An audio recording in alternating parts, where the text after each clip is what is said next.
हर कथा में छुपा है एक रहस्य, हर लीला में है एक संदेश। मेरे सभी छोटे बड़े श्रोता मित्रों को मेरा प्रेम भरा नमस्कार एवं सादर स्वागत व अभिनंदन चैनल पिटारा कहानियों का में। दोस्तों, इस चैनल के माध्यम से मैं आपको सुनाती हूँ उपनिषदों की कथाएं, जिनकी रचना वेदों की व्याख्या के रूप में हुई। जो बातें हमारे वेदों में जटिलता से कही गई हैं, उन्हें उपनिषद सरल व सहज भाषा में प्रस्तुत करते हैं, जिनमें ब्रह्मा, विष्णु, महेश, सूर्य, अग्नि, इंद्र आदि सभी देवी देवताओं से लेकर हमारी पावन पवित्र नदियों, वृक्षों, पर्वत, समुद्र आदि कथा पात्र होते हैं।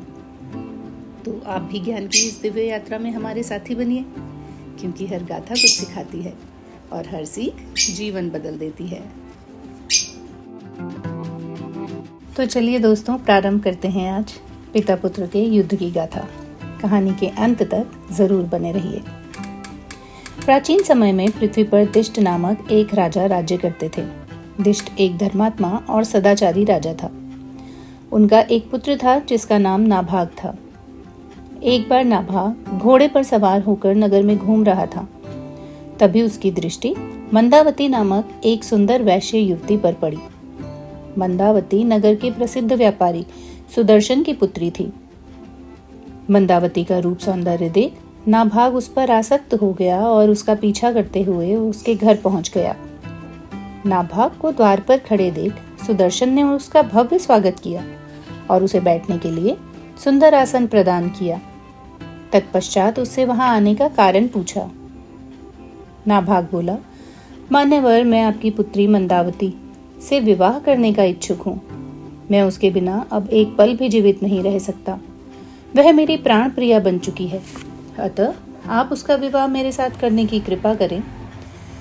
नाभाग का मन वश में नहीं है, यह जानकर सुदर्शन उसे समझाते हुए बोला, राजकुमार, आप क्षत्रिय हैं और हम वैश्य। आप प्रजा की रक्षा करते हैं, जबकि हम अपने व्यापार से धर्म का पालन करते हैं। किसी भी प्रकार से हम आपके योग्य नहीं हैं। फिर भी यदि आप अपने निश्चय पर दृढ़ हैं, तो पहले अपने पिताजी से आज्ञा ले लीजिए। उनके सहमत होने पर मैं मंदावती का विवाह आपके साथ कर दूंगा। नाभाग ने अपनी इच्छा पिता दिष्ट को बताई।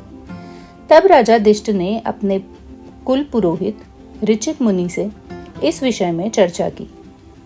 ऋचिक मुनि बोले, राजन, नाभाग का प्रथम विवाह किसी राजा की कन्या के साथ होना चाहिए।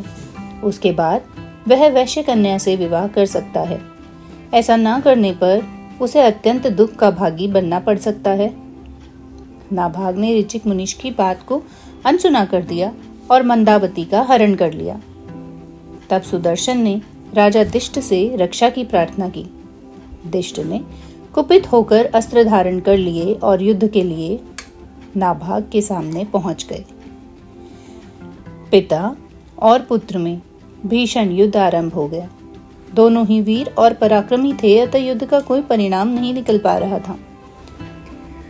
सहसा वहां परिव्राट नामक मुनि प्रकट हुए और दिष्ट से बोले, राजन, नाभाग धर्म भ्रष्ट हो चुका है। वैश्य युवती मंदावती का हरण करने के कारण यह क्षत्रिय नहीं रहा। अब इसके साथ युद्ध करना उचित नहीं है, इसलिए आप यह युद्ध बंद कर दीजिए। युद्ध बंद करके राजा दिष्ट नाभाग से बोले, वत्स, बाभ्रव्य मुनि धार्मिक न्याय के लिए नियुक्त हैं। वे तुम्हारे लिए जो धर्मानुसार कर्म निर्धारित करें, तुम उसका पालन करो। तब बाभ्रव्य मुनि ने नाभाग के लिए पशुपालन, कृषि तथा वाणिज्य यही उत्तम कार्य बताए। मुनि की आज्ञानुसार नाभाग ने वैसा ही किया। कुछ समय बाद नाभाग को मंदावती से एक पुत्र प्राप्त हुआ, जो भनंदन के नाम से प्रसिद्ध हुआ। और इस प्रकार दोस्तों, नाभाग को आसक्त होने के कारण व अपने मन पर संयम ना रखने के कारण क्षत्रिय धर्म त्याग कर वैश्य धर्म अपनाना पड़ा।